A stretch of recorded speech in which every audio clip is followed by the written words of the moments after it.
यदि आप हमारे चैनल के सभी गाने को पसंद करते हैं तो डीडी प्रोडक्शन हाउस के यूट्यूब चैनल को लाल बटन दबा के सब्सक्राइब करें और घंटी के निशान को जरूर दबाएं।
मिठाई खरीद मोगे बहिन रात के हदिया में बहिन रात के हदिया में बहिन रात के हदिया में आ राखी बन्हाबै लए बौगे बहिन 3 बजे भोर हदिया में आ राखी बन्हाबै लए बौगे बहिन 3 बजे भोर हदिया में।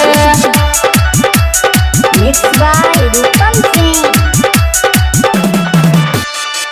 तोरा खातिर गिफ्ट आनबौ पैसा हजरिया में बहिन पैसा हजरिया में बहिन पैसा हजरिया में आ राखी बन्हाबै लए बौगे बहिन 3 बजे भोर हदिया में आ राखी बन्हाबै लए बौगे बहिन 3 बजे भोर हदिया में। डीजे सुमित सतीश